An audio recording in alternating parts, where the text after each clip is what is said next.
خوجا کماندیر یکی از چهره‌های معروف و پرسر و صدا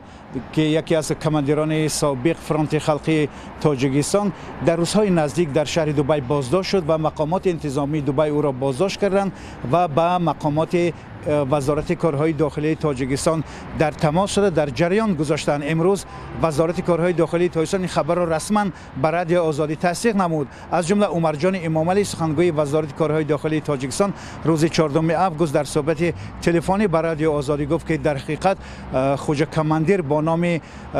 رحیم کریموف در دبی بازداشت شده و فعلا مقامات انتظامی تاجیکستان از جمله اینترپل تاجیکستان مذاکره با مقامات دبی پیش برده ایستاده است تا اینکه شرط و شرایط و تاجیکستان استرداد کردن خوجا کماندیر را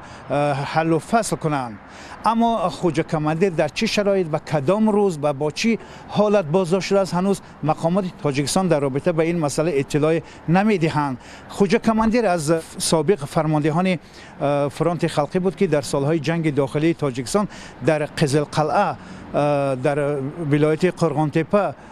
مشهور بود و با کشتار و تعقیب و گروگانگیری اصلا که تا هنوز از طرف مقامات انتظامی تاجیکستان مورد پیگر قرار داشت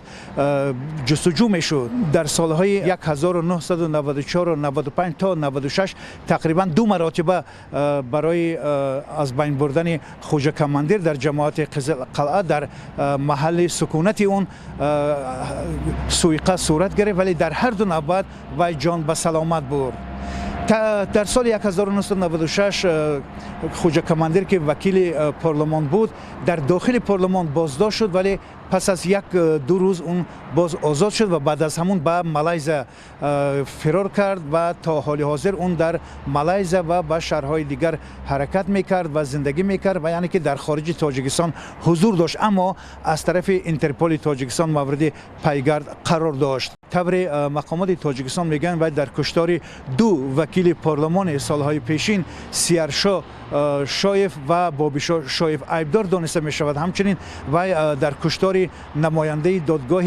ولایت قرغانتپه با نام شکوروف نیز عیبدار دانسته می شود و همچنین و چندین عملهای جنایی نیز از خود صادر کرده با استفاده از ناآرامی های سالهای جنگ داخلی تاجیکستان دست به گروگانگیری و قتل و دزدی و غارت زده است.